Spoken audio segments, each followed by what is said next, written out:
Olá, tudo bem? Vamos prosseguir com nossas aulas introdutórias sobre conceitos fundamentais relacionados à execução.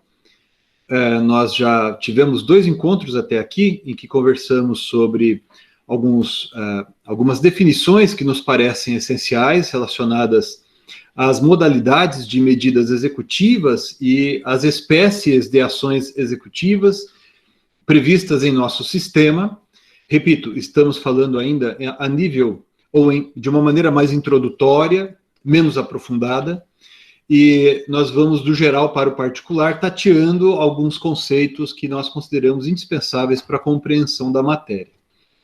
Agora, hoje eu queria comentar com vocês sobre 2 aspectos que têm sido objeto de muitos debates recentemente, e no contexto do exame desses aspectos, alguns relacionados a assuntos novos, projeto de lei, por exemplo, e alguns relacionados a assuntos mais antigos, mas esses temas, eles nos propiciam ou nos permitem, por assim dizer, navegar pela matéria e passear, né, que a gente possa passear por alguns dos outros conceitos que nós consideramos fundamentais, essenciais. Vejam, o foco principal da nossa matéria aqui é a tutela jurisdicional executiva. Tutela jurisdicional executiva, ou seja, a modalidade de tutela realizada pela jurisdição, com o propósito de realizar os direitos. Essa realização do direito, o conceito de execução que nós seguimos, essa realização dos direitos diz respeito tanto à restauração de direitos que já tenham sido violados, já tenham sido lesados, quanto também à prática de atos executivos voltados a se impedir que haja a violação a direitos. Então, veja, com base nessa visão, eu já posso dizer a vocês que eu me permito me valer de uma medida executiva que, por exemplo, retome um bem em favor daquele que se diz titular do direito, ou entregue este bem àquele que é titular do direito, e assim também uma medida executiva que impeça a violação do direito, seja um direito que se ameaça ser violado, seja um direito que está sendo violado e eu quero que aquela violação cesse e não perdure. Né? Essa segunda hipótese vai ser mais comum quando nós falarmos de tutela dos deveres de não fazer, sobretudo, né? Hipótese em que nós vamos ter que empregar algumas medidas voltadas a impedir que a violação ao direito aconteça ou a impedir que a violação ao direito perdure. E para a obtenção dessas, digamos, variadas formas de tutela, enfim, de realização do direito dos titulares que se afirmam lesados ou direitos ameaçados, nós devemos nos valer de um arcabouço tanto quanto possível variado de medidas executivas. E isso vai repercutir, claro, vai depender a definição dessa medida executiva, da natureza, da importância do bem jurídico envolvido, mas não há uma absoluta correlação entre o uso de medidas, né, através das quais o aparato jurisdicional se substitui na figura do executado, que a gente chama de execução direta ou execução por subrogação, né, e aquelas outras medidas através das quais o órgão jurisdicional visa compelir o executado a que ele pessoalmente cumpra um dever, por exemplo. Né? Veja, não me interessa aqui necessariamente o cumprimento espontâneo da obrigação pelo devedor. O que me interessa é que ele cumpra, ainda que contrariado. Por isso que a gente diz que, nesse caso, estamos diante de medidas coercitivas. Né? E como diz a doutrina, quando o juiz se vale de medidas coercitivas, a vontade do devedor não é livre. Inclusive, alguns autores, aqui no Brasil e fora do Brasil também, chamam a atenção para o cuidado que nós devemos ter no emprego de medidas coercitivas, naqueles casos em que é preferível, no mínimo, que aquele que tenha que cumprir uma obrigação tenha que agir voluntariamente. né? Então, imaginem, por exemplo, a obrigação a ser cumprida por um médico de realizar uma cirurgia plástica. Eu posso me valer de uma medida coercitiva para que este médico cumpra aquela obrigação, contrariado, ele pode até fazer a cirurgia plástica, vamos imaginar assim, né? Mas ele não vai estar agindo livremente, tá certo? Então, a vontade coagida não é livre, por isso que as medidas coercitivas são também inseridas no quadro geral das medidas. As medidas coercitivas são inseridas também no quadro geral das medidas executivas. Quando eu escrevi a primeira vez sobre essa matéria, que foi, estamos no dia 6 de abril de 2021, eu defendi a minha tese, eu não lembro exatamente o mês, mas não tenho certeza, acho que foi em setembro de 2021. Então, a primeira vez que eu escrevi sobre essa matéria, assim, oficialmente, foi naquela época. O conceito de execução que até então prevalecia na doutrina tradicional, 20 anos atrás, ele era meio avesso a se admitir que as medidas coercitivas pudessem ser inseridas no quadro geral das medidas executivas. Ou seja, isso, eu sempre discordei disso, eu registrei esse modo de pensar nesses meus escritos, e até hoje eu faço isso, mas, por exemplo, isso gerava alguns problemas. Então, como é que eu vou chamar a execução de alimentos? Como vocês certamente sabem, no mínimo por ouvir dizer, né, quando estou realizando uma execução de prestação alimentícia, nos termos do artigo 528 do Código de Processo Civil, né, admite-se o emprego de duas medidas coercitivas. Duas medidas coercitivas. Então, veja, olha, o executado, ele vai ser ali instado a pagar em 3 dias, ou provar que pagou, ou justificar a impossibilidade de pagar. Se ele não fizer isso, de acordo com o parágrafo 1º do artigo 528, né, nós estamos de imediato aqui diante de uma hipótese em que se realiza o protesto do pronunciamento judicial. E, além disso, né, diz o parágrafo 3º desse mesmo dispositivo, que se o executado não pagar, né, ou a justificativa por ele apresentada não for aceita, além de pronunciar o pronunciamento judicial, o juiz vai decretar a prisão do executado, né? Então, vejam só que interessante, pessoal. Nesse caso aqui, eu estou falando de exequente movendo ação contra o executado.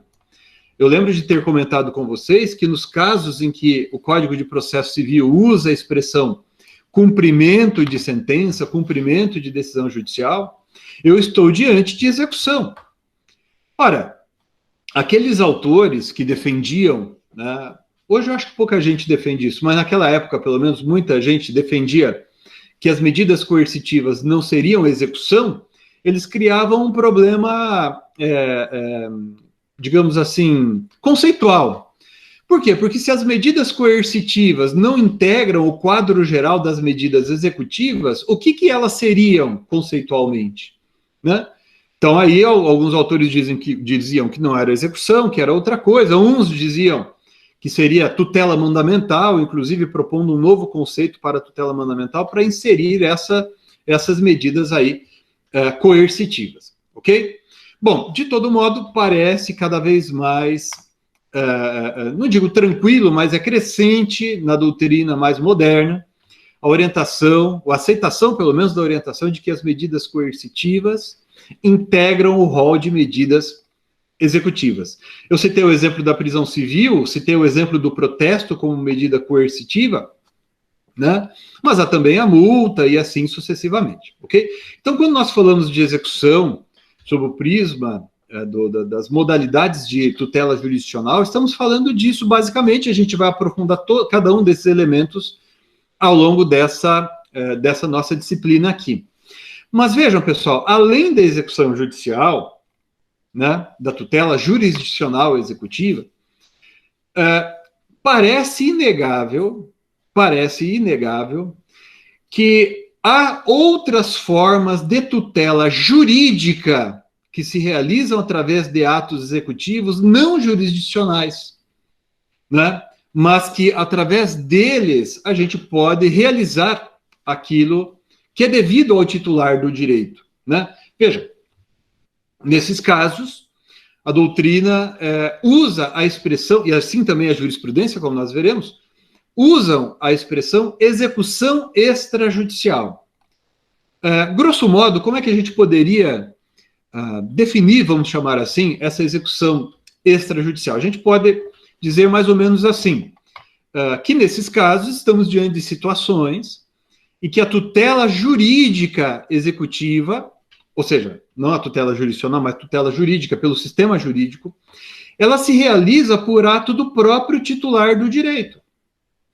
Ou seja, de algum modo, o titular do direito realiza esse direito independentemente da interferência do poder judiciário, que não é, digamos assim, nesses casos, indispensável necessariamente. E quando eu falo disso, eu disse a vocês no começo que eu vou falar sobre um projeto de lei sobre desjudicialização dos atos executivos, da execução, mas, embora isso esteja, de algum modo, nesse projeto, e a gente vai falar também sobre isso um pouquinho mais adiante, rigorosamente, essas formas de tutela jurídica realizada pela própria parte, aquele que é titular do direito, não é algo novo entre nós, seja no direito brasileiro, seja ao longo da história do direito. Eu vou pegar um trechinho aqui, por exemplo, do que eu escrevi. Eu não vou ler isso aqui também para não gastar tempo de vocês, mas eu só queria destacar algo que eu escrevi com o Fábio, o professor Fábio Caldas de Araújo, como já comentei com vocês, a gente escreve junto um livro, Código Civil Comentado. Daí eu estava revisando a matéria para a aula de hoje, e eu estava vendo, né, porque a gente tem que tomar cuidado quando a gente escreve, para a gente não falar algo diferente do que a gente escreve. Daí eu estava olhando aqui esse trecho do livro, eu acho que eu já comentei com vocês, né, a minha formação lá na origem tinha muito a ver com direito civil, né? Eu cheguei até a ser aprovado no mestrado em civil, fiz pesquisas na graduação em civil, e comecei a dar aula de civil, de direito civil. Parei de dar aula, por enquanto, pelo menos, né, não tenho dado disciplinas de civil, salvo engano, até 2017 eu dava aula de disciplinas de civil, inclusive na UEM.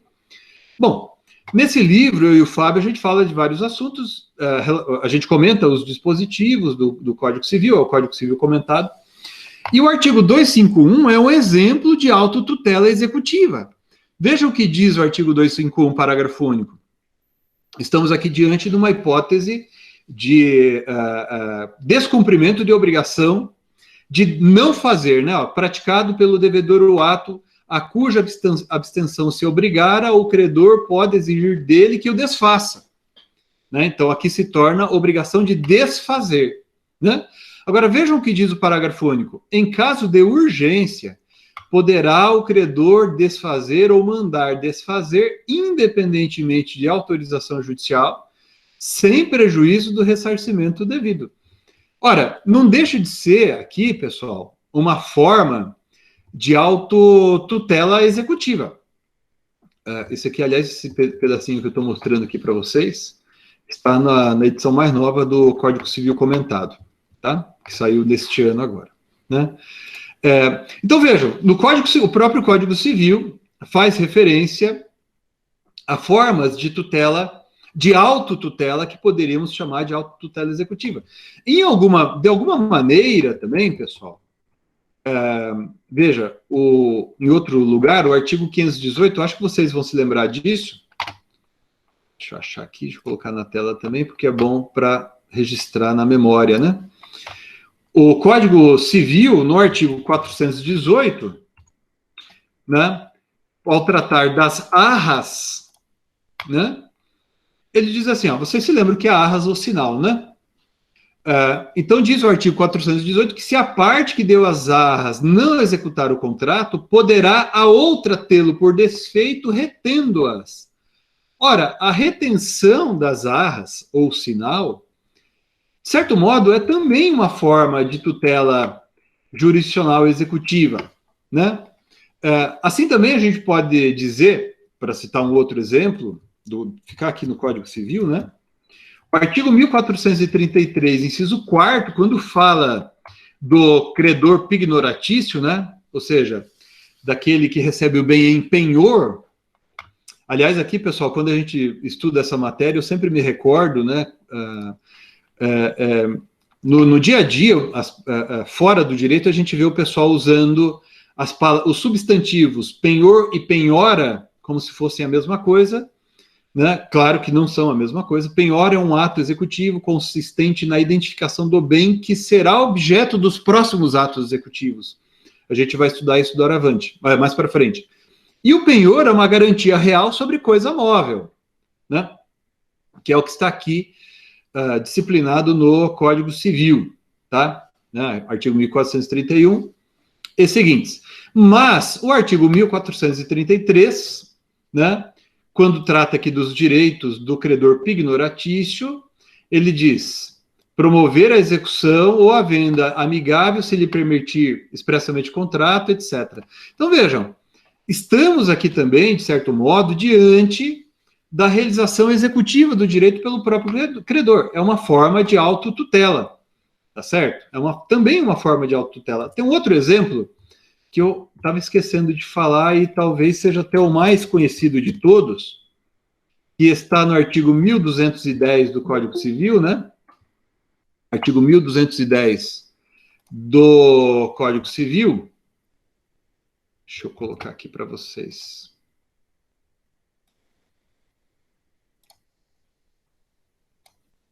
Vou colocar aqui na tela um trechinho também do livro.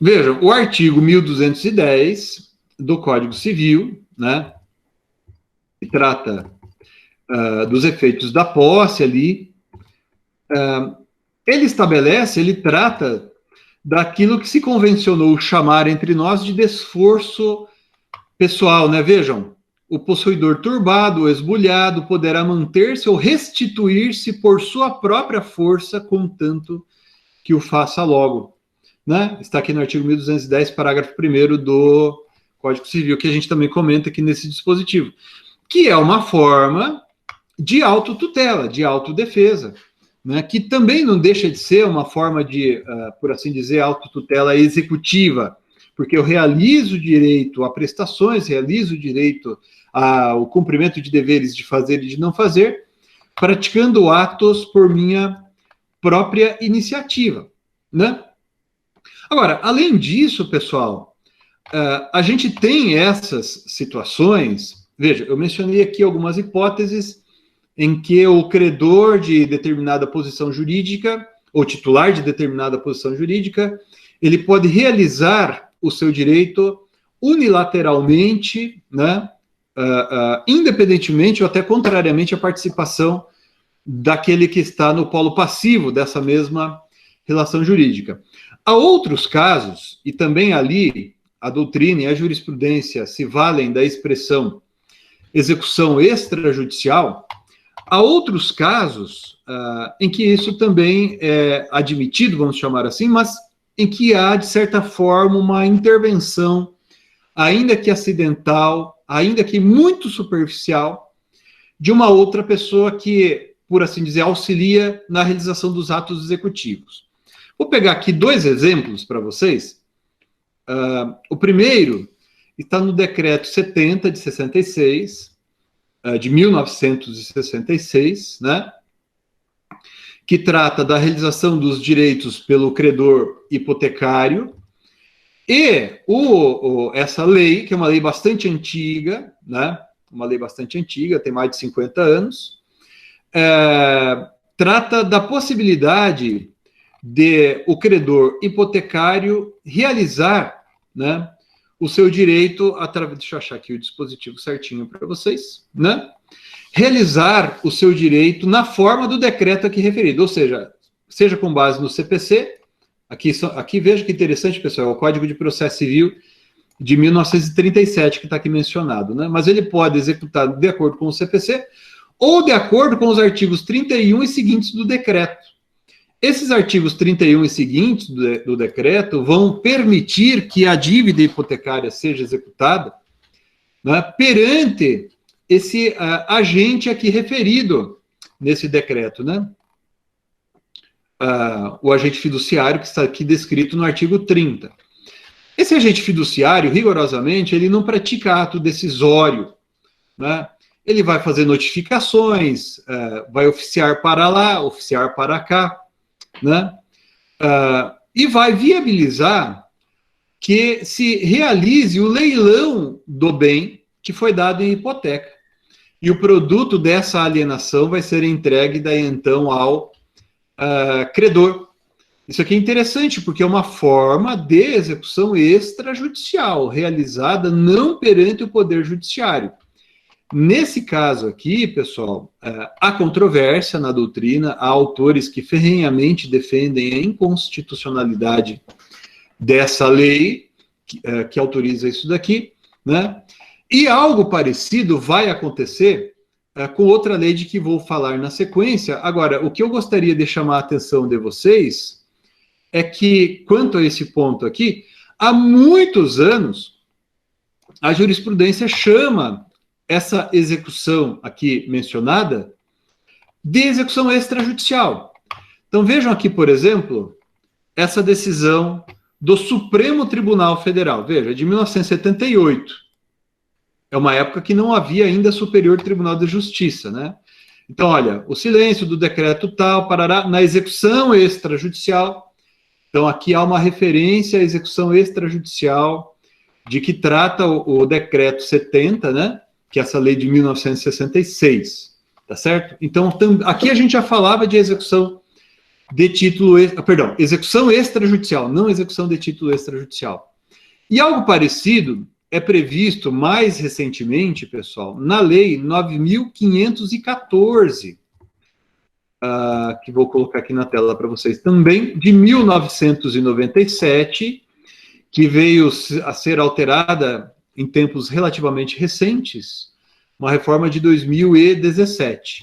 Então, olha só que interessante, o artigo 19 dessa lei, né, em seu inciso 3º, quando fala do credor fiduciário. Bom, quem é o credor fiduciário? Estamos falando aqui da alienação fiduciária em garantia, né? Então, o bem é alienado ao credor fiduciário, tá certo? Em garantia da dívida. Tá? E diz aqui o artigo 19 que o credor fiduciário ele pode usar das ações, execuções e recursos e execuções judiciais ou extrajudiciais para receber os créditos cedidos e assim sucessivamente, né? Então, notem, também aqui, né, se prevê uma hipótese de execução, isso vai estar discriminado ali a partir do artigo 26, de execução de forma extrajudicial, né? Veja, o artigo 26 vai dizer assim, olha, vencido e não paga a dívida, vencido e não paga, no todo ou em parte, a dívida e constituído em mora o fiduciante, consolidar-se-á, nos termos desse artigo 26, a propriedade do imóvel em nome do credor fiduciário. Então, vejam, ocorreu a alienação fiduciária em garantia, ele é o credor fiduciário, observando esse procedimento nos termos do artigo 26, né, que vai se dar aqui perante o oficial do registro de imóveis, né, essa constituição em mora do devedor e não havendo a purgação da mora, consolida-se a propriedade em nome do credor fiduciário. Na sequência, esse mesmo dispositivo, essa mesma lei vai dispor, aqui já na sequência, a partir ali do artigo 27, vai falar do leilão público para alienação do imóvel. Aqui uma coisa interessante, pessoal, que também me parece evidente que estamos diante de uma forma de autotutela executiva. Eu penso dessa maneira, né? Não me parece que só apenas por isso nós estaremos diante de uma inconstitucionalidade, a gente vai poder falar disso mais adiante. É uma opção que é colocada ao credor, né, de que ele pode se valer para realizar o seu direito, tá certo? Notem, pessoal, que há uma diferença entre o procedimento previsto aqui na Lei 9.514 e no Decreto 70 de 66. Eu até selecionei aqui um julgado para vocês que chama atenção para essa distinção. Isso, eu vou compartilhar aqui a tela com vocês.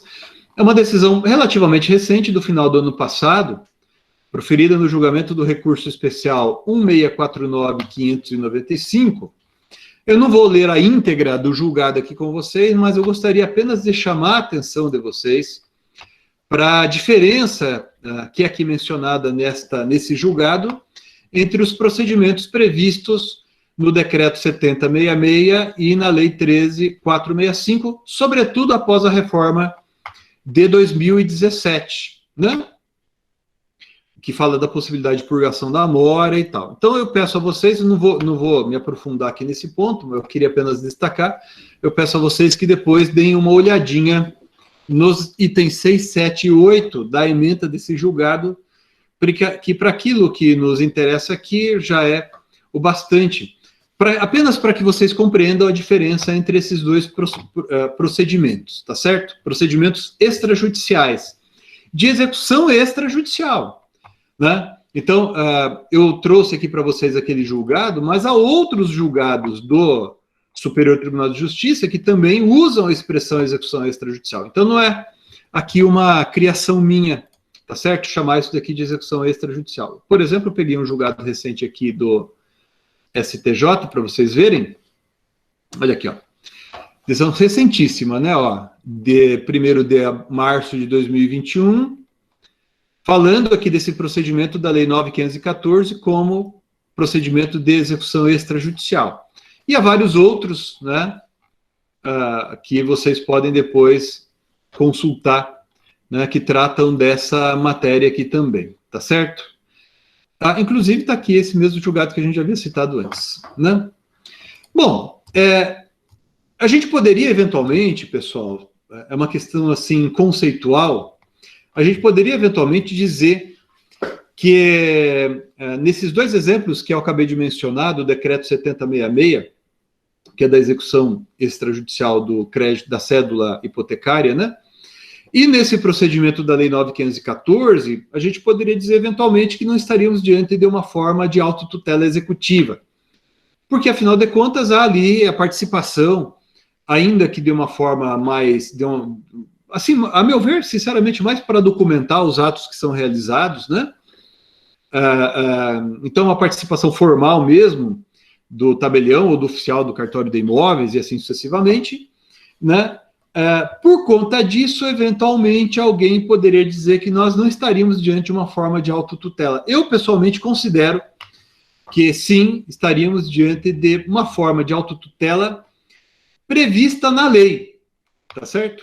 Então, seriam situações que, assim, à semelhança daquelas referidas no Código Civil, que mencionei no começo da exposição, essas previstas no Decreto 7066 e na Lei 9.514 de 97, como mencionei, há controvérsia sobre a constitucionalidade disso, e o tema está sendo objeto de debate no Supremo Tribunal Federal, e ao final desse vídeo eu vou comentar com vocês o estado da jurisprudência do Supremo a esse respeito, né?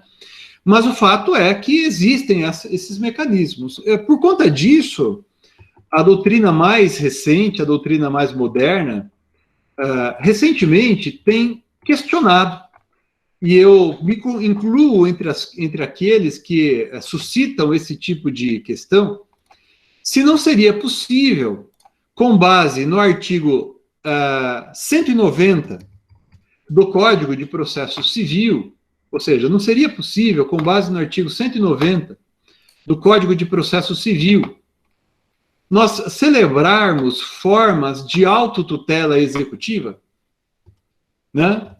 Eu tenho entendido, pessoal, eu escrevi isso, que as partes não podem, através da alternativa que lhes é conferida pelo artigo 190 do Código Civil, as partes não têm direito de criar deveres para o aparato jurisdicional. Esse é um ponto, tá? Eu sustento esse modo de pensar mesmo. Eu, até agora, não mudei de opinião. Posso ser convencido de que isso está errado. Aqueles de vocês que eventualmente já leram meus livros já devem ter visto alguma coisa a respeito, né? Agora, a meu ver, não me parece existir um obstáculo intransponível a que as partes convencionem, por exemplo, uma forma de autotutela executiva, né?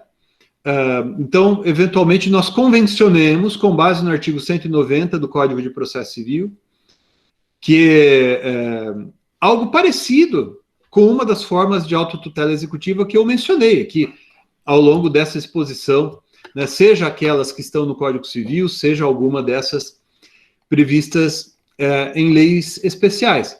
Então, por exemplo, eu, como advogado, já atuei em casos em que os contratantes já definiram que em caso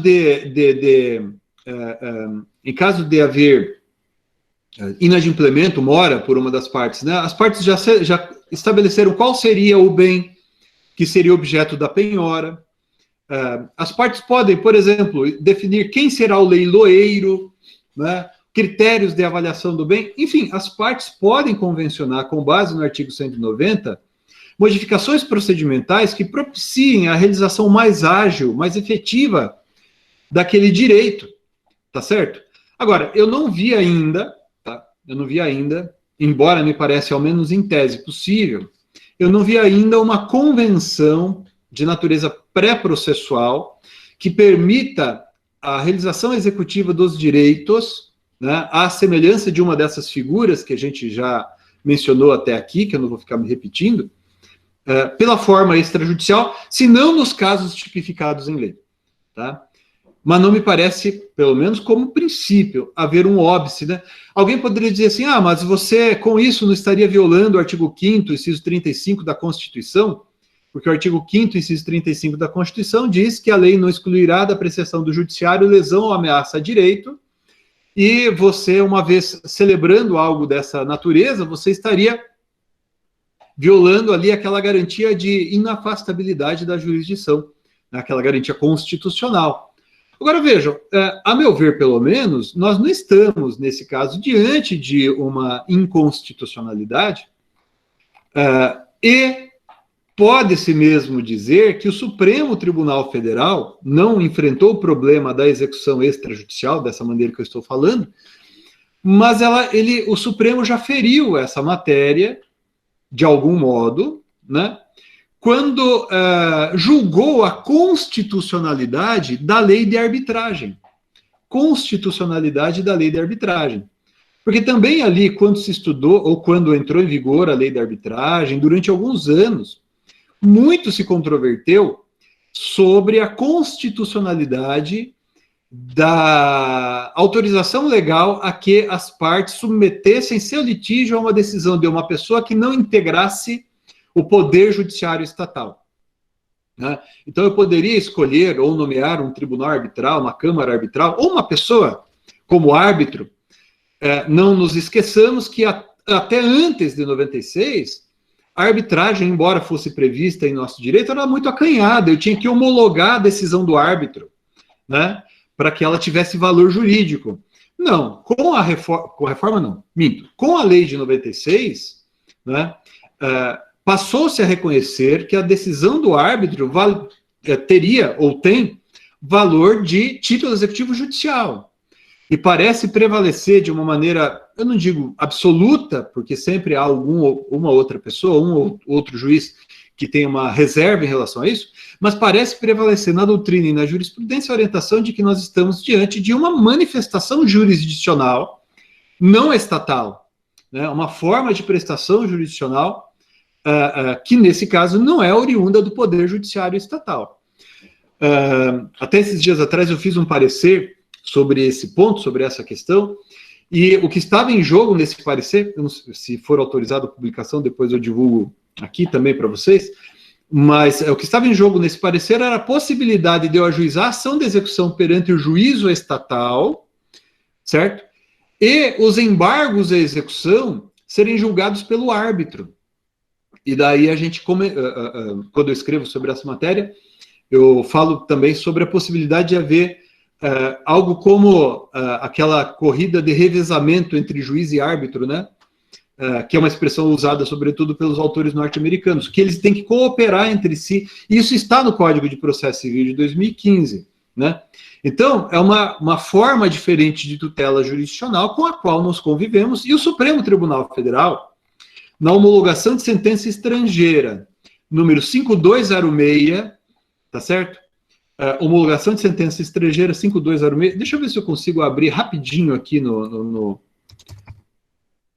no Supremo para vocês. E numa dessas a gente já pega a ementa e já coloca aqui para vocês na tela, para vocês lerem o trecho que me interessa aqui, colhido do próprio site do Supremo Tribunal Federal, né? Tarará. Deixa eu abrir aqui. Eu encontrei a decisão, só quero ver se eu encontro o que eu quero mostrar para vocês aqui, né? Assim, ó. Então, eu vou abrir aqui para vocês o site do Supremo. Achei a decisão aqui.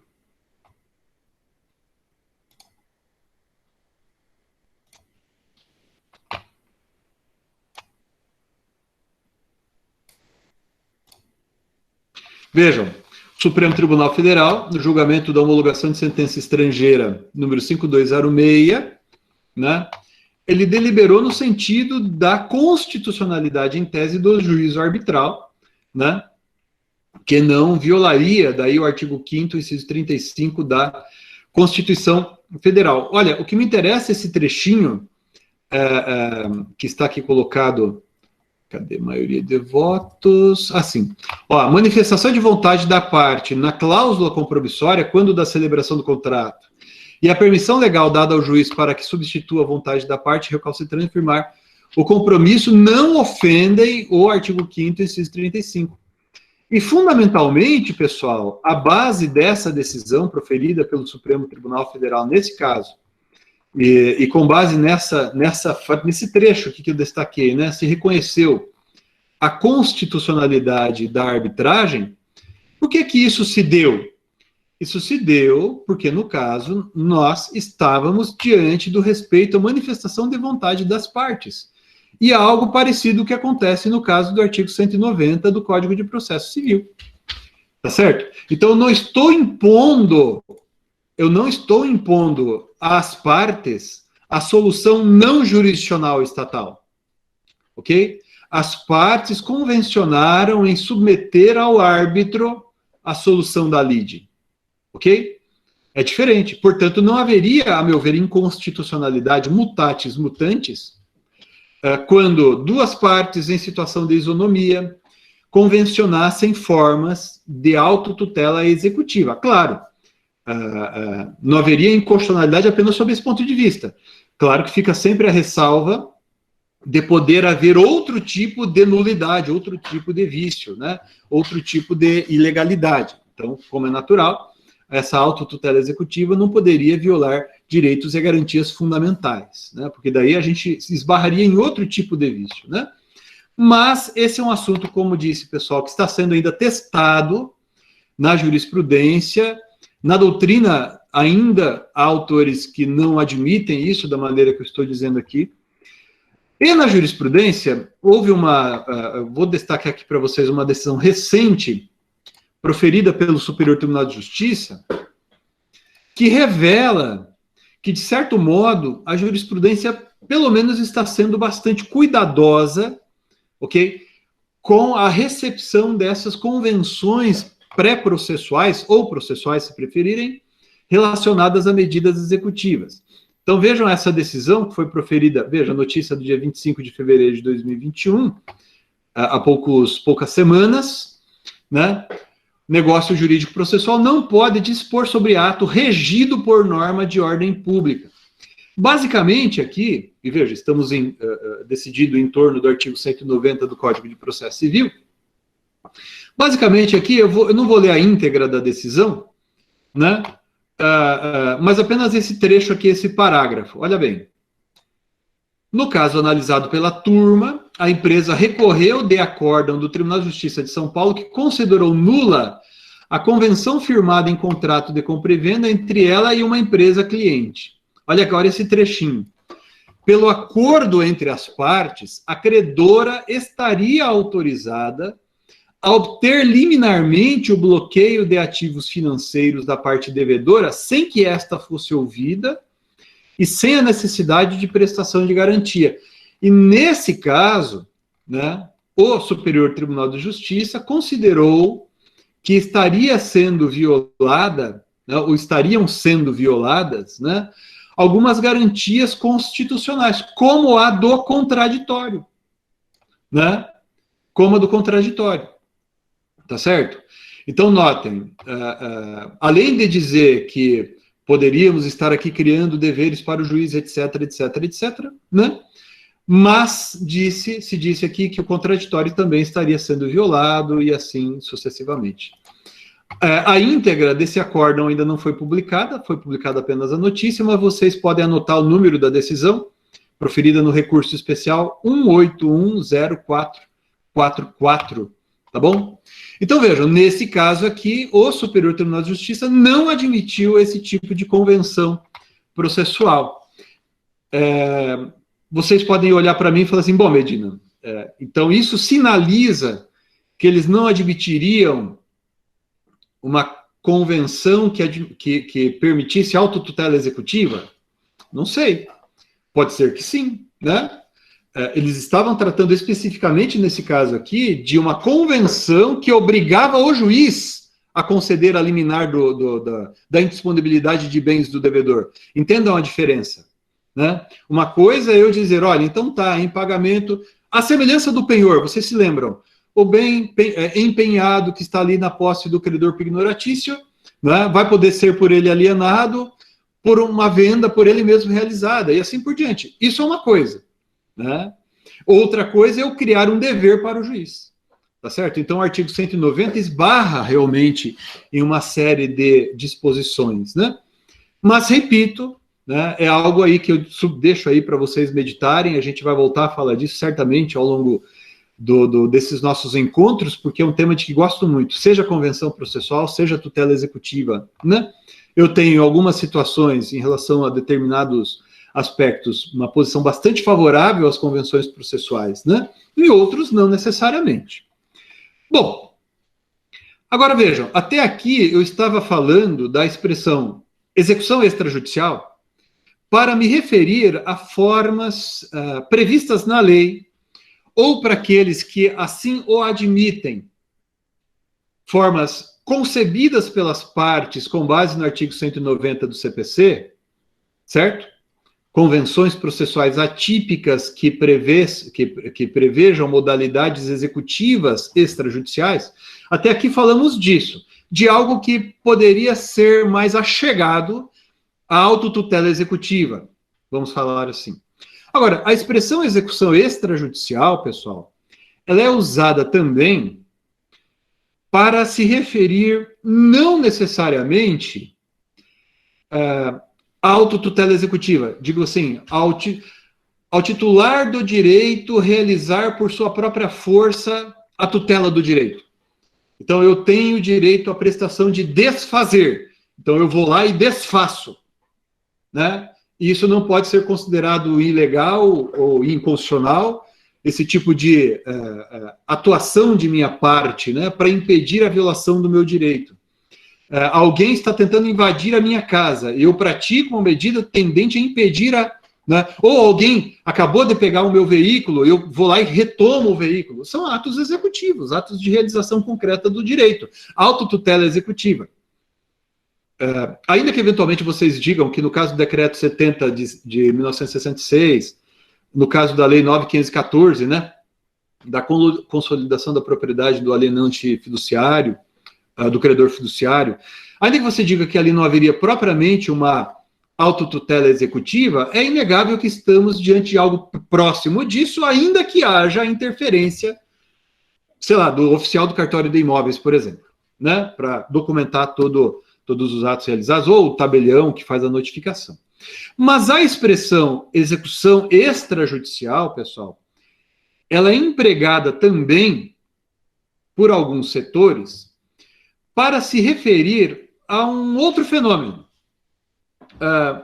para se referir àquelas hipóteses em que, não obstante o órgão jurisdicional estatal, ou seja, o Poder Judiciário estatal, participe do processo, ok? Uma parte miúda ou uma parte bastante vasta do processo executivo, ou melhor dizendo, dos atos executivos, são ou podem ser realizados por alguém que não necessariamente integre esse aparato estatal. E aqui eu quero chamar a atenção de vocês para um dispositivo do Código de Processo Civil. Deixa eu achar aqui para vocês, artigo 782.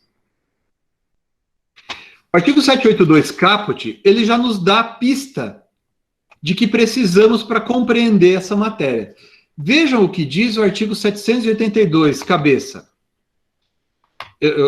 A expressão cabeça é muito, a gente nunca ouve, né? Mas quem usa muito essa expressão para se referir ao caput é o ministro Marco Aurélio, né? Que anunciou que dentro de alguns meses ele vai se aposentar.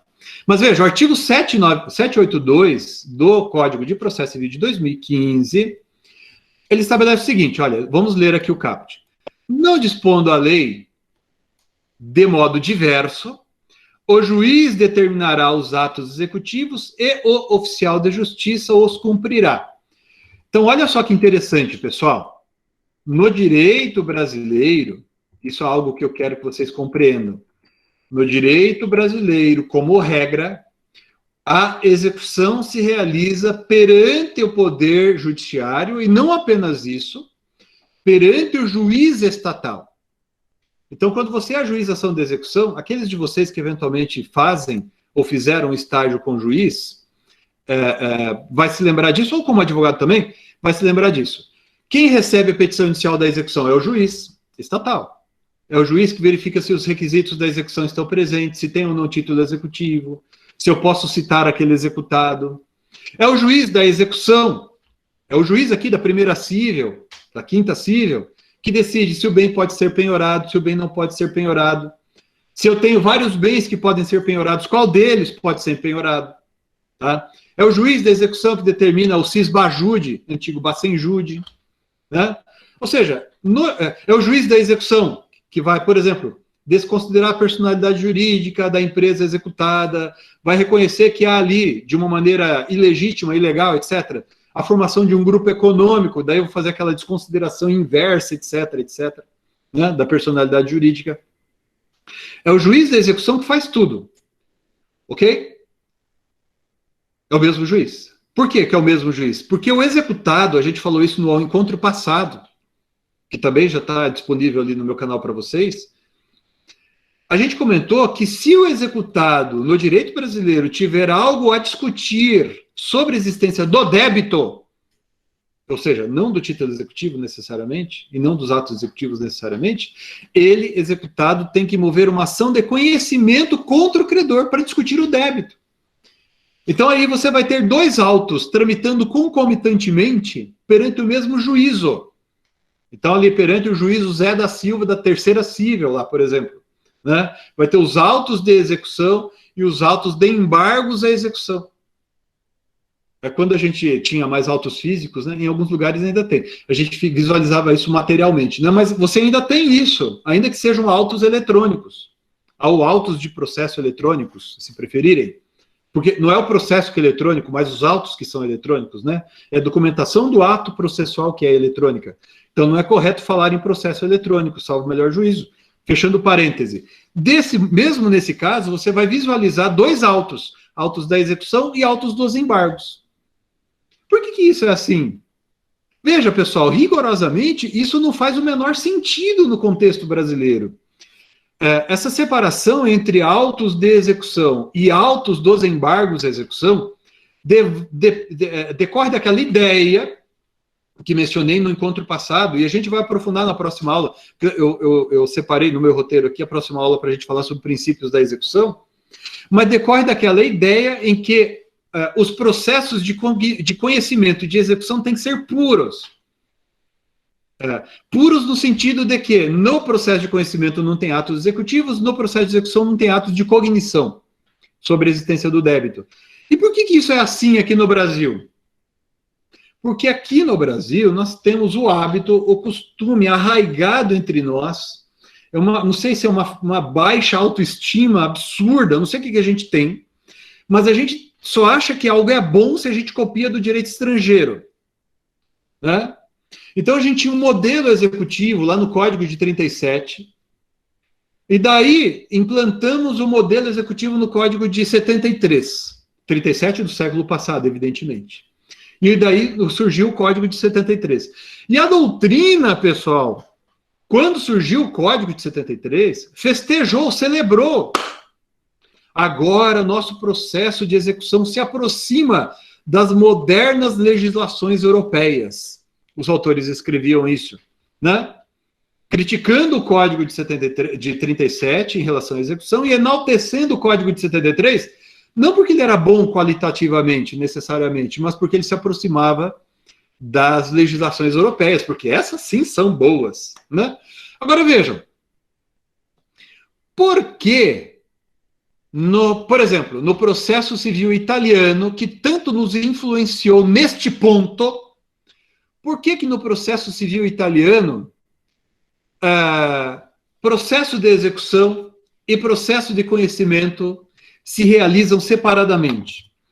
Eu vou tomar a liberdade de fazer aqui mais um alto jabá, e alguns de vocês já têm esse livro, eu vou colocar aqui para vocês um trechinho, está em italiano algumas partes, eu não vou me arriscar para não passar vergonha, né, em ler em italiano, mas eu coloco o trecho aqui para vocês verificarem, né? Isso que está no curso, em que eu estou falando ali da composição do órgão jurisdicional, dos auxiliares da justiça, etc., e fazendo uma comparação entre o modelo jurisdicional executivo do direito brasileiro e do direito italiano. Lá na Itália, eles têm um aparato executivo diferente do aparato brasileiro, porque eles têm ali um órgão que eles chamam de órgão da execução. E esse órgão é integrado pelo juiz, pelo escrivão e pelo oficial de justiça, mutatis mutandis. Eu estou colocando aqui, usando essas expressões com a devida licença, tá? Mas seria o que a gente poderia traduzir, né, quando eles usam ali a expressão cancelliere e ufficiale giudiziario, né? Então, vejam, a figura do juiz, né, o escrivão e o oficial de justiça, grosso modo, mutatis mutandis. Isso aqui é interessante, inclusive esse autor aqui, o Angelo Bonsignore, ele diz assim que usa a expressão anfibiológica, né? É uma figura anfibiológica que é composta por essas três pessoas. O Giuseppe Piovenda também vai falar sobre isso. E o professor Liebman, Enrico Túlio Liebman, ele vai bastante longe em relação a isso, né? E assim também outros autores que eu cito aqui, depois vocês anotem aí a página que eu escrevi a respeito, na página 1016 do livro, que vocês vão ler ali esse trecho, né? Vejam, e aqui eu destaco esse pedacinho aqui, ó. Distinguem-se naquele sistema as atribuições do órgão que realizará os atos executivos das do juiz que deliberará sobre a defesa do executado, que é a oposição lá, que corresponde aos nossos embargos aqui. Ao juiz competente reserva-se a função de julgar os embargos, a regularidade formal do título executivo averiguada pelo próprio auxiliar do juízo, que nesse caso aqui particularmente é o oficial judiciário, que seria mutatis mutandis, grosso modo, parecido com o nosso escrivão aqui. Está no CPC italiano, artigo 480, e também outras disposições que eu cito no livro, depois vocês podem olhar ali. Mas o que eu estou querendo chamar a atenção de vocês, pessoal? Para o seguinte: lá, o juiz decide sobre a existência ou inexistência do direito, e o órgão executivo, que é composto também pelo juiz, mas também pelo oficial de justiça ou pelo escrivão, fazendo comparação com os nossos aqui, é que esse órgão é que faz a execução, né? Veja, então por isso é que tem que haver embargos à execução, que são uma ação autônoma, porque não tem sentido eu mover uma ação de conhecimento perante o órgão executivo se o oficial de justiça e o escrivão não vão julgar. Por isso que são autos separados, porque são órgãos separados. Isso fica mais evidente ainda no modelo francês, que eu cito também. Eu já mostrei isso aqui para vocês, né? Esse livrinho aqui, que foi a minha tese de doutorado, que eu cito longamente ali a experiência francesa, até chegar nos dias atuais, em que a execução ela é mais administrativa, vamos dizer assim, do que jurisdicional. Então, é evidente que em situações como essas, a ação de conhecimento vocacionada à discussão do débito tem que ser movida perante o juiz em processo separado, tá certo? Aqui no Brasil, a gente copiou o modelo italiano nesse ponto, apesar de o nosso juiz fazer tudo. E daí o Pontes de Miranda, né, inclusive num trecho do CPC comentado dele, ele diz assim, ó, não faz muito sentido os embargos serem em petição em autos apartados, porque quem julga é o mesmo juiz, né? Se fossem órgãos diferentes, né? Agora, é o mesmo juiz que julga tudo. Então, a gente tem 2 autos ali, ok, que pode facilitar um pouco para organizar as coisas, né? Aqui eu faço só execução, ali só atos cognitivos, mas ela decorre de uma cópia do modelo italiano. Bom, depois de toda essa introdução, me desculpa, me empolguei aqui falando sobre isso, eu quero voltar ao 782 do CPC com vocês.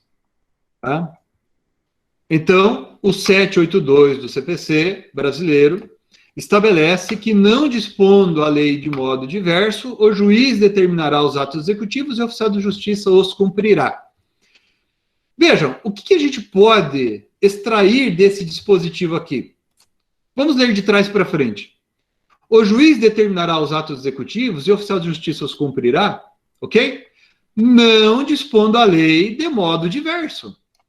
O que significa esse não dispondo a lei de modo diverso? Significa que a lei pode dispor de maneira diferente. Então, a lei pode prever que parte substancial ou parte pequena dos atos executivos não sejam realizados dessa forma estabelecida no caput desse dispositivo. Vou citar aqui um exemplo para vocês, que está no Código de 2015, artigo 880. Vejam, na execução para o recebimento de quantia em dinheiro, tá? Presta atenção aqui comigo um pouquinho. Na execução para o recebimento de quantia em dinheiro, nós vamos procurar bens no patrimônio do executado para penhorar. Preferencialmente, a gente procura dinheiro, porque se eu obtiver dinheiro, eu já entrego o dinheiro para o exequente, né? Tudo termina mais rápido, é melhor para o exequente, é melhor para o Poder Judiciário, é melhor terminar logo com isso. Agora, é muito difícil, para não dizer raríssimo, eu identificar de cara dinheiro no patrimônio do executado para penhorar. Então, daí eu tenho que penhorar outros bens. E daí a lei permite, ou melhor, a lei prevê um procedimento para que esses bens sejam transformados, entre aspas, em dinheiro. Então, eu tenho que alienar esse bem. O Código de Processo Civil, no artigo 879, prevê 2 formas de alienação. Alienação por iniciativa particular ou alienação em leilão judicial. E o leilão judicial, por sua vez, pode ser eletrônico ou presencial, ok? Então, vejam, o artigo 880, que eu queria destacar aqui para vocês, ele se refere à alienação por iniciativa particular. Nesse caso aqui, seguindo, né, os critérios estabelecidos pelo juiz, o próprio exequente até, né, olha bem, o exequente poderá requerer a alienação por sua própria iniciativa. O próprio exequente pode alienar. Bem, então não deixa de ser, pessoal, aqui, uma forma de prática extrajudicial de ato executivo, né? Ou melhor, prática de ato executivo fora do processo, tá? Mas muito tímida. Por que muito tímida? Porque, como vocês viram, de acordo com o próprio artigo 880, os critérios a serem observados na alienação do bem são fixados pelo juiz, está no parágrafo 1º do artigo 880, e depois de feita a alienação, o parágrafo 2º vai dizer que a alienação vai ser formalizada nos autos com assinatura do juiz. Então, repito, é uma forma de desjudicializar certos atos executivos? Sim, mas é uma forma muito tímida, porque os atos ainda são realizados perante o aparato jurisdicional. Como mencionei há pouco, né, eu citei para vocês ali... Bom, eu citei, na verdade, para vocês o caso do processo português, do processo italiano, mas no processo... Eu vou ver se eu acho aqui rapidinho para mostrar para vocês um trecho de um autor português de que gosto muito, que fala dessa matéria, né? No direito português tem havido sucessivas reformas, e dentre essas reformas, né, uma interessante foi a que criou a figura do agente de execução. O agente de execução no direito português, pessoal, ele é uma espécie de auxiliar, mas não integra o aparato jurisdicional. Então, por exemplo, ao menos em tese, sei lá, um advogado pode exercer essa atribuição de agente de execução, claro, observados todos os requisitos, todo o que estabelece a legislação portuguesa, né? Então, esse agente de execução, diz aqui o professor Miguel Teixeira de Souza, né, incumbe tomar algumas decisões que não envolvam a resolução de um conflito de interesses. Isso é, que não impliquem o exercício da função jurisdicional. A gente não vai se aprofundar muito nisso daqui, mas eu só queria lembrar o exemplo do direito português, que é muito recordado entre nós, aqui no Brasil também, porque ele tem inspirado, pessoal, várias iniciativas, inclusive essa de que quero tratar com vocês agora, que é o projeto de lei número 6.204 de 2019, que trata da assim chamada desjudicialização da execução. Deixa eu colocar aqui na tela para vocês o projeto de lei.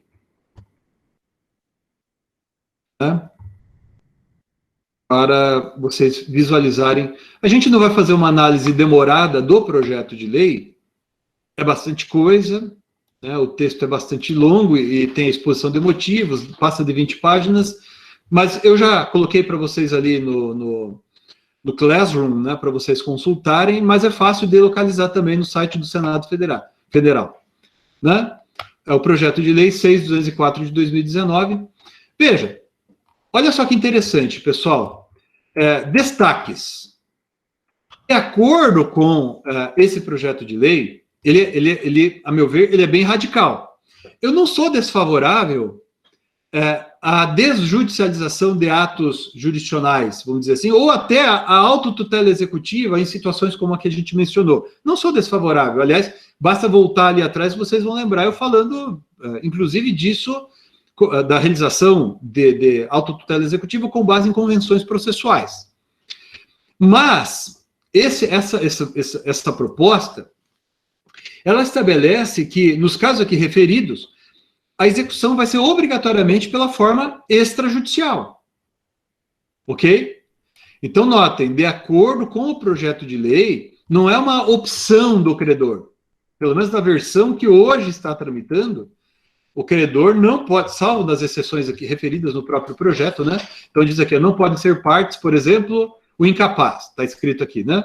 Então, salvo nas exceções previstas no projeto, todo mundo vai ter que mover uma execução extrajudicial perante o agente da execução.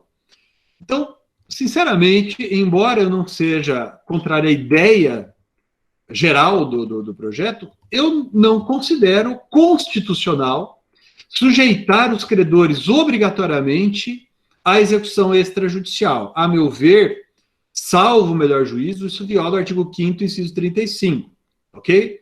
Então, eu não posso ser compelido. Lembrem-se que eu mencionei há pouco, a gente até colocou na tela a decisão do Supremo, que disse que a arbitragem não era inconstitucional. Por quê? Porque as partes podem optar por ela.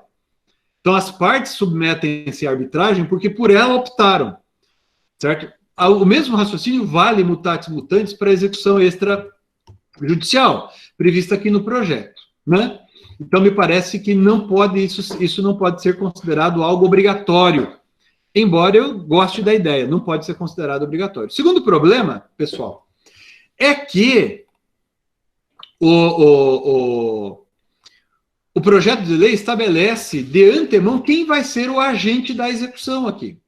O agente da execução, de acordo com o projeto, vai ser, né, o tabelião de protesto.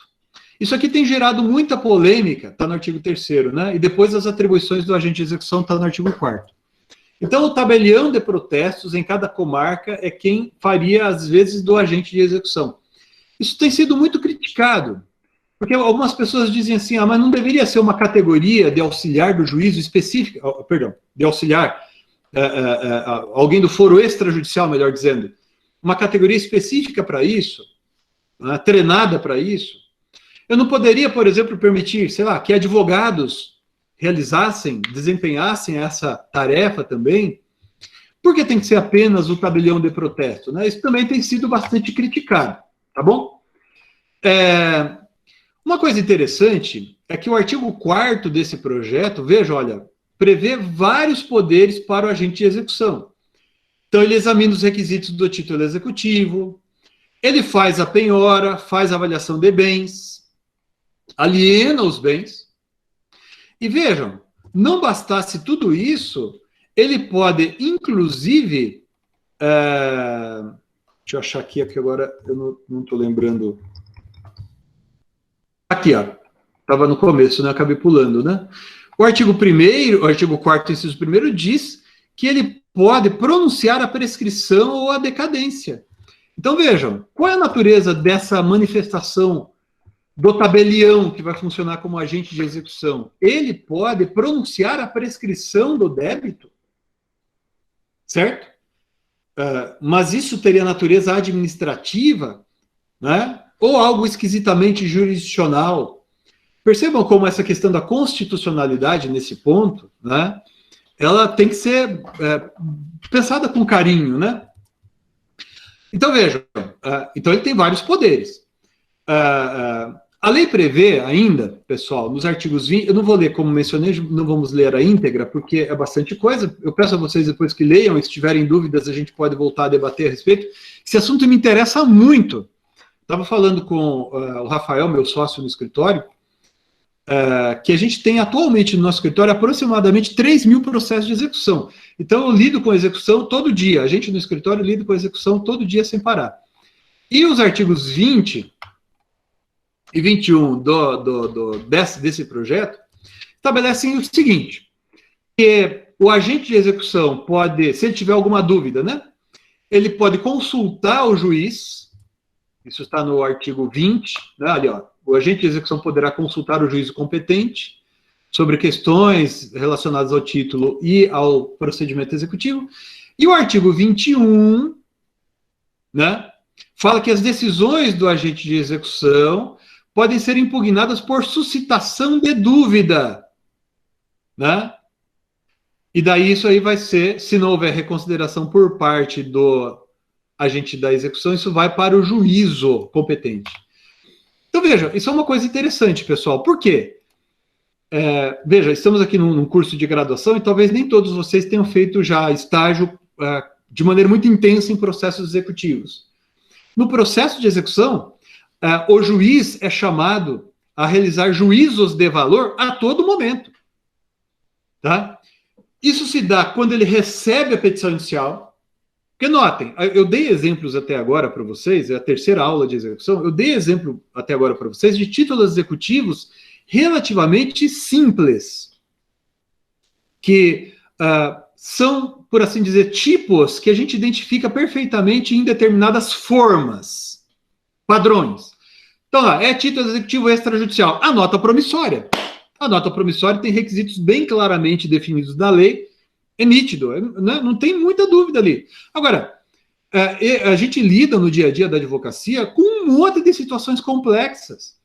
Então, como é que eu faço a execução da duplicata num determinado caso em que falta o comprovante de entrega na mercadoria, mas teve o protesto, teve isso, teve aquilo, e se for a duplicata eletrônica? Esses dias atrás a gente estava no escritório com um título executivo formado nos Estados Unidos, né, para execução aqui no Brasil. Então, tudo isso vai ser realizado, vai ser visualizado pelo agente da execução. A gente não pode esquecer que no Brasil, pessoal, o rol de títulos executivos é amplíssimo. Por exemplo, como regra, olha bem, um instrumento particular assinado pelo devedor aqui no Brasil por duas testemunhas é título executivo. No modelo alemão, no direito processual civil alemão, eles não têm, ou melhor, o título executivo extrajudicial deles, por excelência, é a declaração feita pelo devedor perante o que aqui para nós seria o tabelião. Sabe? Declaração em escritura pública.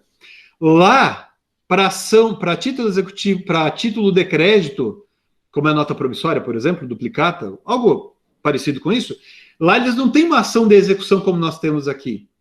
Os títulos de crédito aqui no Brasil são títulos executivos também, mas isso não acontece em todos os países, né? Então, aqui no Brasil, o rol de títulos executivos extrajudiciais é muito vasto. E, além disso, vejam, a gente vai ficar discutindo se tal bem pode ser penhorado ou não. Esse é bem de família ou não é bem de família? Pode penhorar salário ou não pode penhorar salário? O agente da execução vai poder fazer penhora, bloqueio de ativos financeiros ou não vai? Né? Como é que ele vai operacionalizar isso? E se eu estiver diante de vários bens que podem ser penhorados, é o imóvel A ou o imóvel B? É o veículo ou o imóvel rural?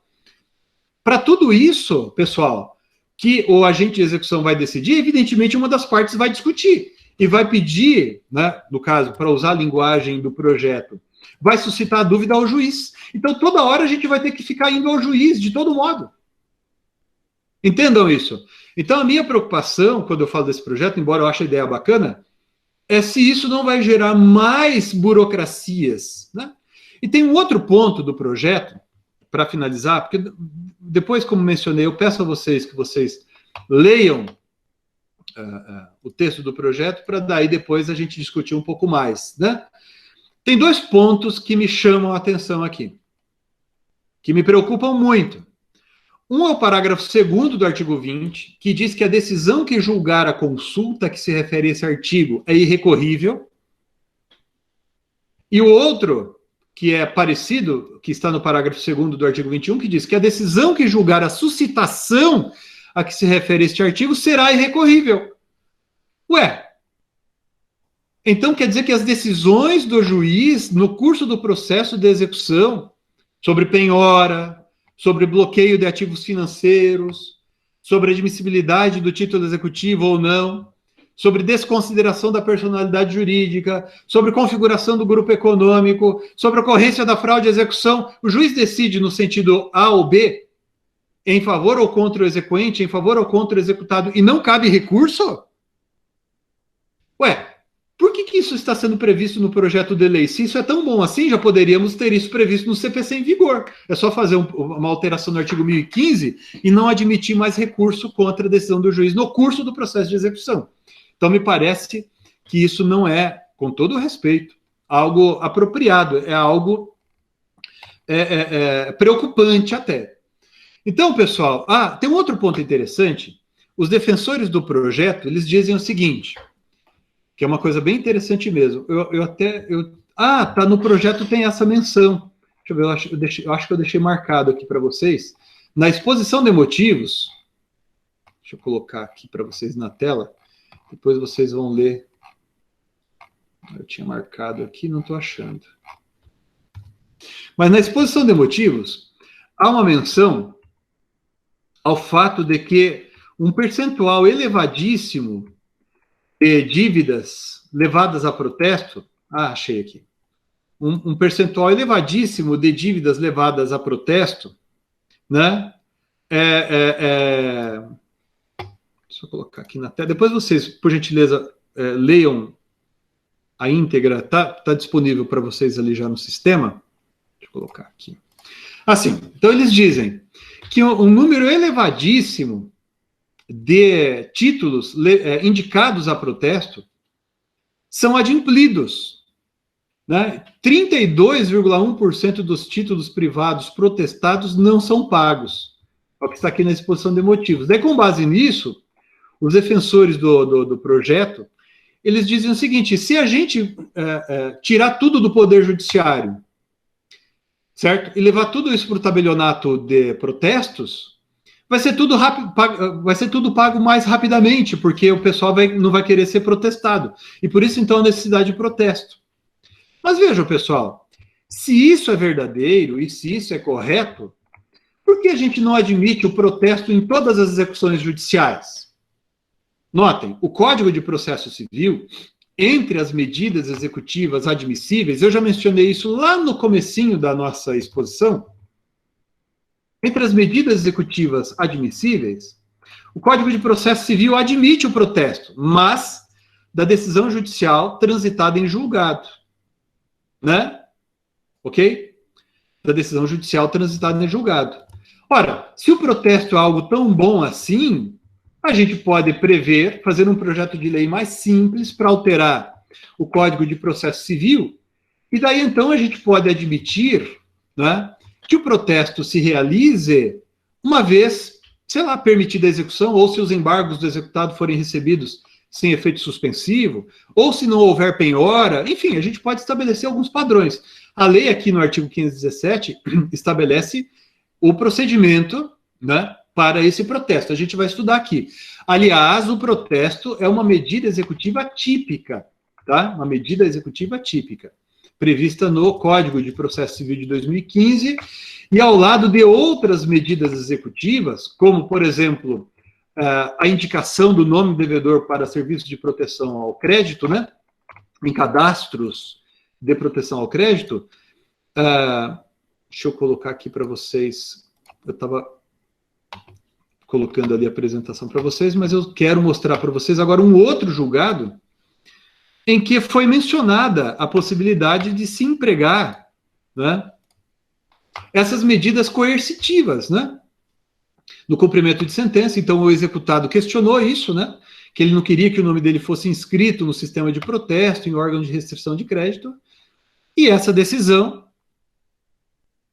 nessa decisão, decidiu o STJ que no emprego de medidas executivas típicas, como as previstas nesses artigos que estou mencionando aqui, 517, 782, parágrafo 3º, que são de natureza e coercitiva, há uma ponderação anterior pelo legislador dos princípios e assim por diante, logo admissíveis essas medidas executivas também. Então vejam, pessoal, a meu ver, embora eu ache a ideia boa, se o protesto é tão bom assim, basta a gente admitir o protesto, como ou ampliar, né, porque ele já é previsto no CPC, o protesto e outras medidas coercitivas também. Além, pessoal, daquilo que eu mencionei há pouco, de pensarmos com carinho na admissibilidade de atos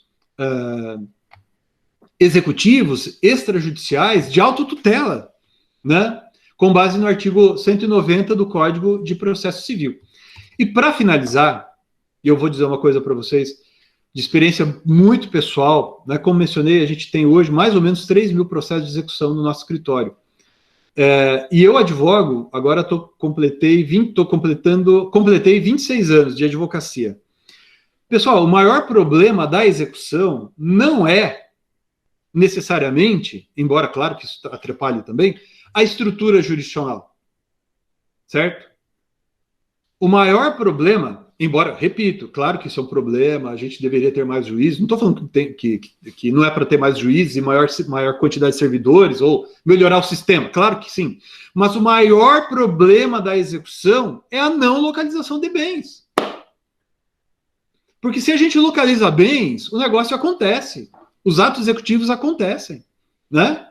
Os juízes não são assim, eles querem que as obrigações sejam cumpridas, né? Realizando-se o devido processo legal, etc, etc, eles querem que as obrigações sejam cumpridas. Eles não são contra a lei. O problema é não localizar bens. Então tem iniciativas, inclusive uma recentíssima, que acabou de sair, que eu vou colocar aqui para vocês, que foi aprovada agora na medida provisória número 1040, que tem sido muito pouco discutida, mas eu acho que vale a pena vocês prestarem atenção nela, que é a criação do Sistema Integrado de Recuperação de Ativos, chamado CIRA. A gente vai ouvir falar muito disso aqui, viu, pessoal? Que é um mecanismo que está sendo construído ainda, tá certo? Está previsto nessa medida provisória, que tem por propósito facilitar a identificação e a localização de bens e devedores e a constrição e alienação de ativos. A gente vai voltar a falar desse CIRA aqui mais para frente, a gente vai voltar a falar dessa matéria adiante, nos próximos encontros, tá bom? E também, na sequência, pessoal, eu vou falar com vocês sobre o que o Supremo Tribunal Federal vem decidindo, né, sobre de que modo o Supremo Tribunal Federal vem se manifestando a respeito da constitucionalidade, seja do decreto 70 de 1966, certo?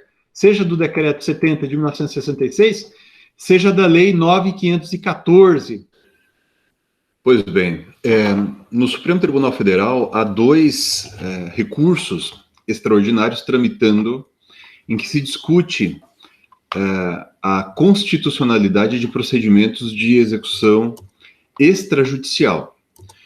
O mais antigo deles é o recurso extraordinário 627.106, que é o tema 249, em que se discute a constitucionalidade do Decreto-Lei 70 de 1966.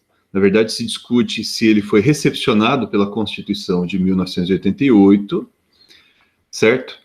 Esse julgamento, que vinha sendo realizado há muito tempo, ele entrou na pauta da sessão virtual recentemente, e o julgamento foi concluído no dia 7 de abril, quarta-feira, dia 7 de abril de 2021. Eu me refiro a esse julgado nos meus livros, eu vou pegar aqui um trechinho.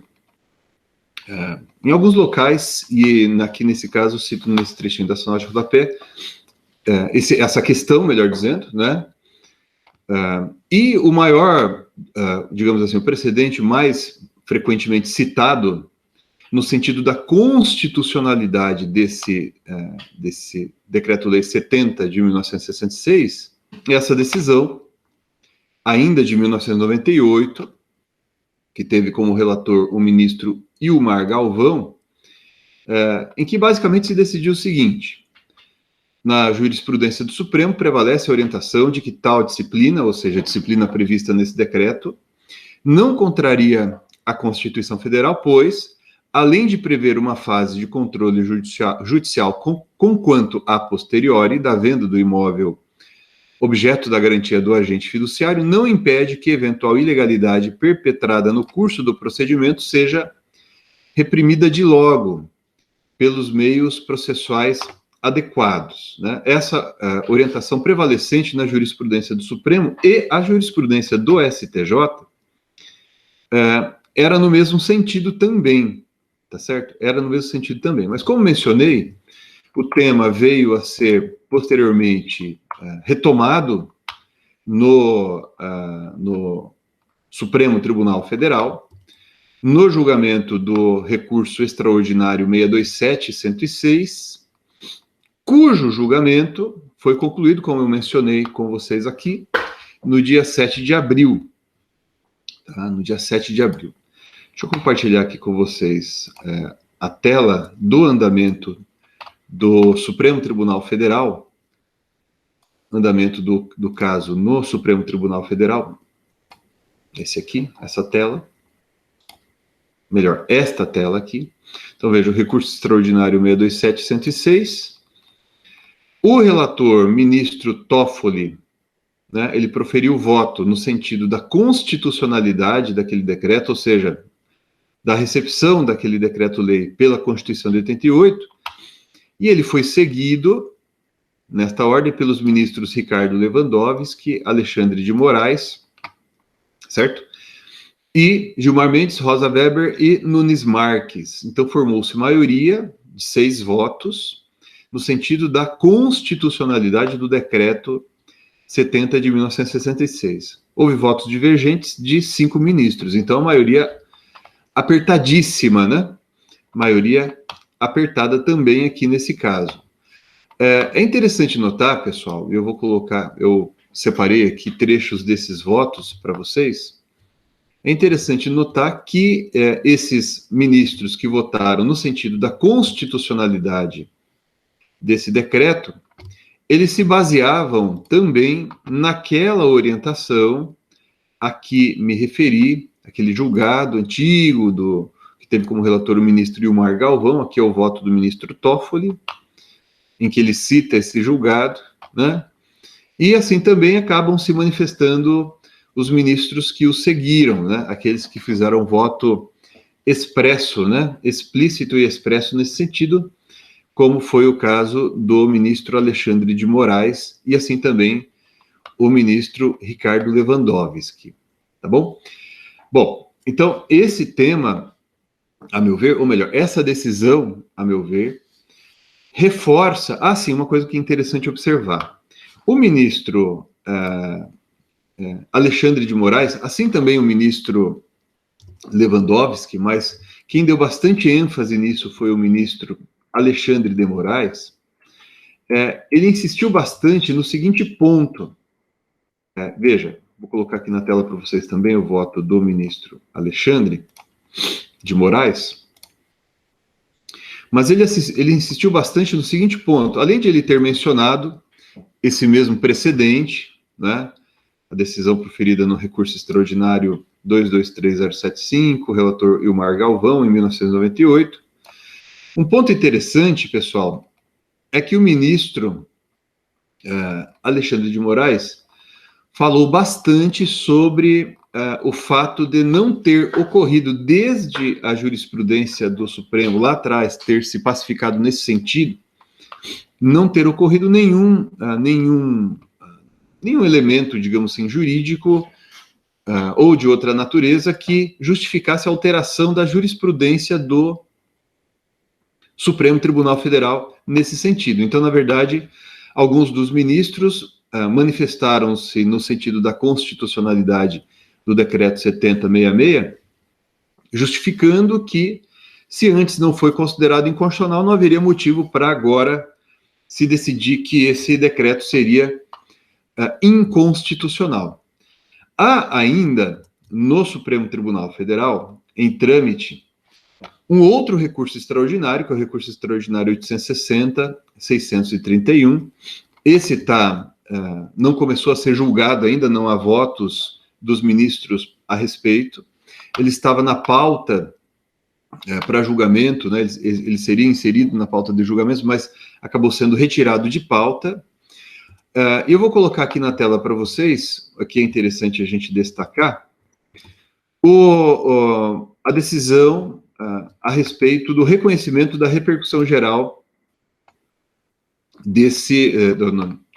da questão constitucional nesse recurso extraordinário, em que se discute a constitucionalidade, né, da lei, do procedimento de execução extrajudicial previsto na Lei 9514 de 97.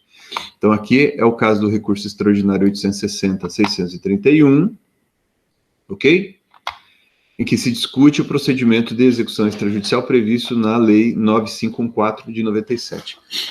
E aqui é interessante notar, pessoal, que o ministro relator, nesse caso o ministro Fux, que proferiu essa decisão aqui, esse voto aqui, que foi acolhido no sentido de se reconhecer a repercussão geral da questão constitucional, ele destaca que o procedimento da execução, o procedimento extrajudicial de execução, previsto na Lei 9514 de 97, é diferente do procedimento referido no Decreto-Lei 70 de 1966. Né? Basicamente, eu vou ler um trechinho aqui, né? Ele diz, olha, naquele hearing case, discute-se a recepção constitucional do Decreto 66, que prevê execução extrajudicial para dívidas contraídas no regime do sistema financeiro habitacional com garantia hipotecária, situação objeto da presente demanda, cujo objeto é a constitucionalidade da Lei 9514 de 97, que prevê a possibilidade de execução extrajudicial nos contratos de mútuo do sistema financeiro imobiliário com alienação fiduciária de imóvel. E qual é a diferença? Prossegue o ministro aqui. Nessa última hipótese de contrato, não há transmissão da propriedade ao devedor, mas tão somente transferência da posse direta do bem. O credor fiduciário, portanto, não se imiscui no patrimônio do devedor para excutir bem de propriedade alheia. Parênteses meu aqui, que é o que acontece no caso do Decreto-Lei 70 de 1966, fecho parênteses. Uma vez que o imóvel permanece sobre propriedade da instituição financeira até a quitação do contrato pela outra parte, o que se traduz em diferença substancial entre as relações jurídicas de hipoteca e de alienação fiduciária para a finalidade de análise à luz dos princípios constitucionais invocados. Eu tenho a impressão, veja, eu destaquei esses trechos aqui, né? Eu tenho a impressão, pessoal, de que se nós reconhecemos a constitucionalidade do procedimento, ou a recepção do procedimento previsto no Decreto-Lei 70 de 1966. Pela Constituição de 88, né, tenho a impressão de que temos mais chance ainda de reconhecer a constitucionalidade, de ver reconhecida a constitucionalidade do procedimento de execução extrajudicial previsto na Lei 9514 de 97. Por quê? Porque, como destacou o ministro nesse trecho do voto que eu mencionei aqui, no caso do Decreto-Lei 70 de 1966, a gente tem uma execução extrajudicial de um bem que está no patrimônio do devedor, certo? É uma execução hipotecária, aquele bem foi dado em hipoteca, foi dado em garantia real, mas ele ainda se encontra no patrimônio do devedor e ocorre a execução extrajudicial, né?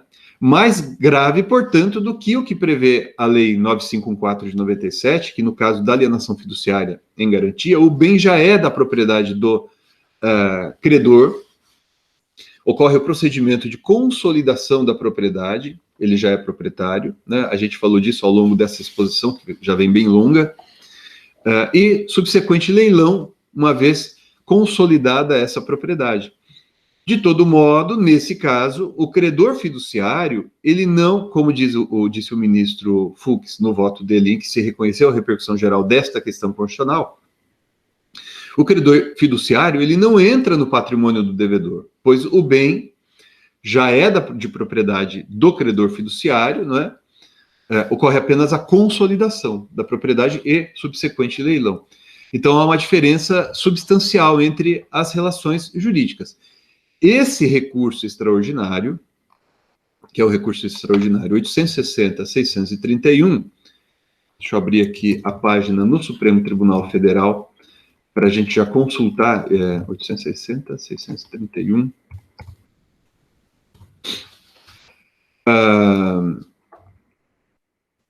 Eu vou colocar aqui na tela, só para vocês conferirem comigo, que ele estava na pauta para julgamento e foi retirado de pauta. Aqui.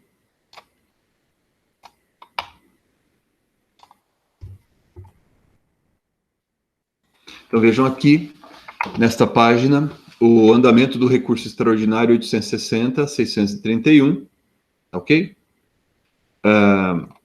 É mais recente, evidentemente, mas ele foi excluído do calendário de julgamento pelo presidente, né? Não é que ele estava na pauta, ele estava no calendário de julgamento e foi excluído do calendário de julgamento. Então, o que a gente tem, pessoal, nesse contexto é isso. O procedimento de execução extrajudicial previsto no Decreto-Lei 70 de 1966, foi considerado pelo Supremo, nessa decisão recentíssima, que acabou de sair, né, foi considerado constitucional pelo Supremo Tribunal Federal, certo? No julgamento do recurso extraordinário 627-106, julgamento concluído dia 7 de abril de 2021, portanto, acabou de ser concluído, por maioria de votos, seguindo-se o voto do relator ministro Toffoli, considerou-se recepcionado pela Constituição, o Decreto-Lei 70 de 1966, entendeu-se que ele não contraria, né, entendeu-se que ele não está em desacordo com a Constituição de 1988, basicamente porque a parte, no caso do devedor, pode a qualquer momento, né, mover ação na justiça estatal para questionar o procedimento, questionar irregularidades no procedimento, inclusive posteriormente ao procedimento chegar ao seu desfecho. Eu recomendo a leitura desses votos, né, que levaram a essa conclusão, certo? E tenho a impressão, repito, que essa orientação deve, de alguma maneira, influenciar o julgamento desse outro caso em que se discute a constitucionalidade, daí então não daquele decreto-lei, mas sim dessa lei mais recente, né, que é a Lei 9514 de 97, o recurso extraordinário 860-631, que ainda está em trâmite sem data prevista para julgamento, mas tenho a impressão de que, a seguir-se essa toada, a seguir-se essa tendência, o Supremo Tribunal Federal deverá declarar a constitucionalidade da execução extrajudicial prevista aqui nessa Lei 9514 de 97. Isso reforça, de algum modo, ou de alguma base, né, a que se considere também constitucional o procedimento previsto naquele projeto de lei a que nos referimos no começo, que trata da desjudicialização da execução, né? O que é que vocês acham disso? Eu tenho a impressão de que não necessariamente. Por quê? Porque o procedimento de execução extrajudicial referido naquele decreto de 1966 e nessa lei de 1997, eles são colocados ao credor como uma faculdade, né, como uma alternativa. Enquanto no projeto de lei que trata da desjudicialização, que é o projeto de lei do Senado 6204 de 2019, aquele procedimento é obrigatório, né? Ou seja, eu não tenho alternativa, por exemplo, eu, credor, eu não posso optar entre mover a execução pelo procedimento extrajudicial perante o oficial do tabelionato, por exemplo, que é o agente de execução, né? O tabelionato de notas nos termos do projeto. Eu tenho que mover a execução pela via extrajudicial e eu não posso mover uma execução perante o Poder Judiciário, né, uma execução judicial do título executivo extrajudicial no Poder Judiciário. Me parece que esse é um aspecto que deveria ser revisto naquele projeto de lei. Então é isso, pessoal. Com isso eu considero que podemos ter por concluída essa exposição dessa aula sobre execução extrajudicial. Nós conseguimos fazer ali um desenvolvimento desde o que já é previsto no Código Civil, passando por essas leis especiais, analisamos, né, o projeto de lei que trata da desjudicialização, aqui nos referimos, né, e fechamos com a análise desse julgado proferido pelo Supremo Tribunal Federal, cujo julgamento foi concluído ontem, né, estamos concluindo essa aula hoje, dia 8 de abril, o julgamento foi concluído ontem, dia 7 de abril, no sentido da constitucionalidade do Decreto-Lei 70 de 1966, tá bom? Fico à disposição para perguntas, dúvidas, etc., para a gente ir sanando nas próximas aulas também. Por enquanto é isso, um abraço, até a próxima. Tchau, tchau.